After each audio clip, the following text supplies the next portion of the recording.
vous invite dans cette vidéo à partager une élaboration faite sur homosexualité et psychiatrie. Le fil directeur de cette élaboration est une histoire des idées du point de vue d'un corps professionnel sur une forme de sexualité. Dans l'histoire de la médecine en Occident, la psychiatrie s'est individualisée comme spécialité au XVIIIe siècle. À l'époque, il existait déjà la chirurgie et l'obstétrique. Par la suite, les médecins ont écrit des ouvrages cliniques destinés à faire le point sur les divers diagnostics dans cette spécialité et sur les critères pour les poser. Dans aucun de ces ouvrages, et ce jusqu'à la fin du XIXe siècle, il n'est question d'homosexualité. Fin du XIXe et début XXe siècle, les psychiatres vont donc convoquer l'homosexualité pour en faire un objet clinique qu'ils vont inscrire dans un champ du savoir de spécialistes. Par exemple, le psychiatre allemand Richard Kraft von Ebing publie un livre intitulé Psychopathia sexualis qui aura une grande popularité dans le milieu psychiatrique. L'homosexualité y est élaborée selon le concept de dégénérescence. Cela implique de manière explicite que l'homosexualité est un trouble mental, une maladie. À l'époque, il y a plusieurs facteurs qui participent à ce mouvement. Par exemple, le fait que dans la sexualité, certains phénomènes sont inquiétants. La masturbation chez le jeune garçon, qui, ne dit-on pas, pourrait engendrer des maladies, la tuberculose. On parle d'enfants masturbateurs comme une anomalie majeure. Pour y remédier, et sous le gouverne des médecins, les familles et les éducateurs vont donc utiliser des méthodes éducatives, disciplinaires, médicales, chirurgicales, comme par exemple la circoncision. Un autre facteur est le fait qu'à l'époque, dans les représentations sociales, l'homosexualité est une anomalie qui inquiète, qui fait peur. Elle est pensée avant tout comme masculine. Non pas parce que l'homosexualité féminine serait marginale ou mieux tolérée, mais parce que cette homosexualité vient défier les valeurs patriarcales de ces sociétés. Ne dit-on pas que si l'homosexualité se répandait, elle pourrait venir compromettre un équilibre entre la natalité et la mortalité? L'homosexuel homme ne se reproduit pas. Dans ce contexte, à l'époque, aujourd'hui, si on se promène sur le marché de la reproduction et de la procréation, on peut obtenir toutes sortes de services. À l'époque, non.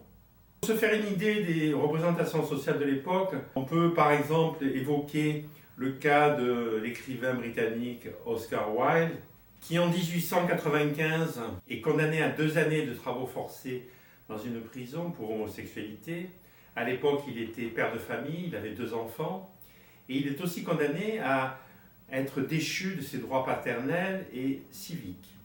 Et si l'on se rapproche du contemporain, dans les années 90, les talibans en Afghanistan ont condamné à mort des homosexuels qui ont donc été exécutés par ensevelissement. Dans les territoires occupés par l'État islamique, les homosexuels étaient assassinés en les précipitant du haut d'un immeuble. Un autre facteur est l'essor de la psychanalyse, dont les protagonistes sont pour la plupart des médecins, des psychiatres ou des psychologues, et qui vont tenter d'intégrer les théories à la psychiatrie, sans toutefois vraiment y parvenir, étant donné que la psychanalyse n'a pas de reconnaissance scientifique. Et parmi ces théories, certaines font un lien de causalité entre une homosexualité au cours de la petite enfance et de l'enfance et des maladies mentales chez l'adulte, des délires, des troubles de personnalité. Sigmund Freud lui-même considérait l'homosexualité à la fois comme normale en tant qu'axe de développement d'un individu au niveau de sa personnalité et anormale si à l'âge adulte le sujet devient homosexuel. Il y a donc une sexualité normale qui est celle entre 2 individus de sexes différents et d'autres formes de sexualité qui sont anormales et que l'on qualifie de perversion sexuelle. Il signifie tout simplement qu'un sujet pour obtenir une excitation sexuelle et une jouissance, à la recherche d'un objet qui peut être du même sexe, qui peut être un enfant, qui peut être un animal, la douleur, un objet physique, etc. Donc du point de vue de la psychanalyse de l'homosexualité, comme on dit, ça se soigne. Un autre facteur est aussi l'infiltration des milieux scientifiques, médicaux et psychiatriques en particulier, par des idéologies qui s'inspirent du darwinisme, comme par exemple celles qui font référence au concept de dégénérescence et qui par la suite deviendront populaires dans les années 30 dans les milieux médicaux. Selon ce concept, les aliénés sont divisés en deux groupes, les normaux et les dégénérés. Les dégénérés eux-mêmes sont divisés en trois groupes. Les dégénérés inférieurs qui sont les idiots, les moyens qui sont les débiles, les supérieurs qui sont par exemple les pervers sexuels, dont les homosexuels et aussi les alcooliques. Selon ce concept de dégénérescence, les individus qui sont atteints de maladies mentales ont aussi des stigmates physiques qui sont associés. Et il y a aussi des histoires d'hérédité. Si par exemple vous avez un parent alcoolique, vous allez devenir criminel ou schizophrène. Les médecins vont donc médicaliser l'homosexualité et après avoir répondu à la question du comment, comme dirait l'autre, il va falloir qu'ils livrent la marchandise, c'est-à-dire qu'ils répondent à la question du pourquoi. Puisque l'homosexualité est une maladie, il faut d'abord comprendre d'où ça vient. Est-ce que c'est génétique? Est-ce que c'est biologique? Et puis, proposer des traitements. Donc, un certain nombre de recherches vont être mises en place dans la population homosexuelle, et toutes ces recherches n'aboutiront à aucun résultat scientifiquement fiable ou crédible. Les médecins faisant le deuil du corps de l'homosexuel vont donc aller voir du côté du psychologique pour proposer des traitements qui permettraient de réaliser ce qu'on appelle une conversion, c'est-à-dire le fait que le sujet homosexuel puisse renoncer à sa propre sexualité, en utilisant par exemple des techniques de conditionnement comportemental. Voyons historiquement et dans le détail ce qu'il en est de l'homosexualité à l'intérieur de deux classifications qui font référence dans le domaine psychiatrique et qui réunissent les diagnostics. L'Organisation mondiale de la santé publie un lexique des maladies, une classification internationale des maladies, qui regroupe toutes les spécialités dans la psychiatrie. Les choses débutent dans les années 20 où l'homosexualité est décrite comme faisant partie des personnalités psychotiques. Puis la CIM 7 en 1955 où l'homosexualité est inscrite dans les perversions sexuelles. Dans la CIM 8 en 1965, on observe la même classification avec une distinction entre la sodomie et le lesbianisme. Dans la CIM 9 en 1977, l'homosexualité est inscrite dans les déviations et troubles sexuels, au même titre que la bestialité ou la pédophilie. Enfin, la CM10 en 1992, où l'homosexualité n'est plus retenue comme diagnostic.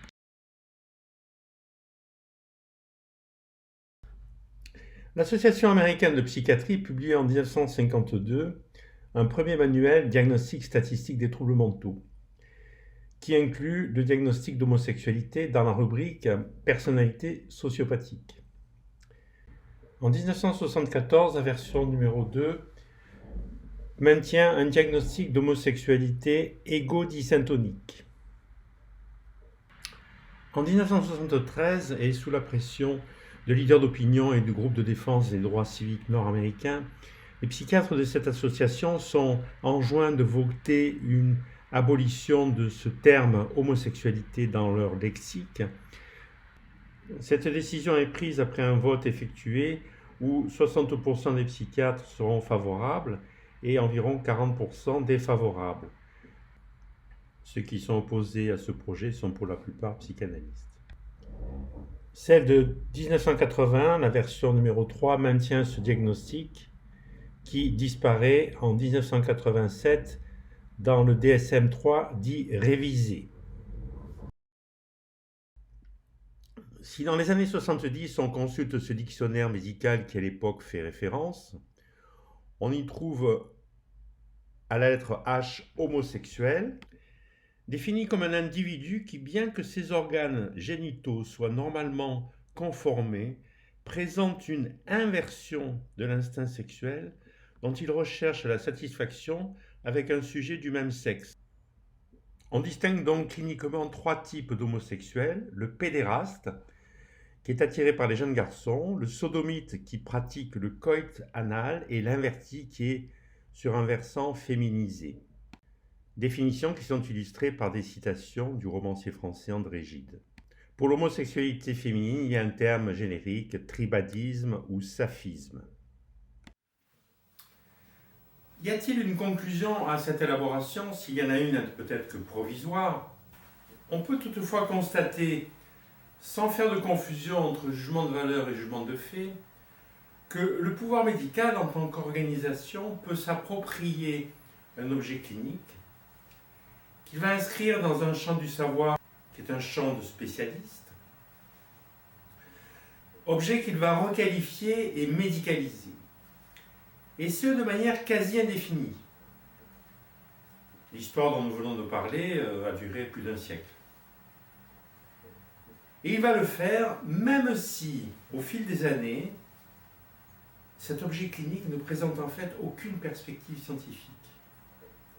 Il n'y a donc à l'intérieur de cette organisation aucune auto-réflexion. Et le dessaisissement de cet objet se fait, dans ce cas particulier, sous une pression qui vient de l'extérieur, contre-pouvoir ou autre, qui est représenté par tout ou partie d'un corps social. Il faut, à partir de cet exemple, lire et relire l'œuvre du philosophe Michel Foucault, et en particulier les conférences faites dans le cadre du Collège de France. Michel Foucault se qualifiait lui-même de Nietzschéen, et qui a donc élaboré une généalogie du pouvoir médical, associée au savoir médical. Pouvoir médical qui peut donc requalifier, dans ce cas précédent, un comportement pour, d'une norme sanitaire, en faire une norme sociale.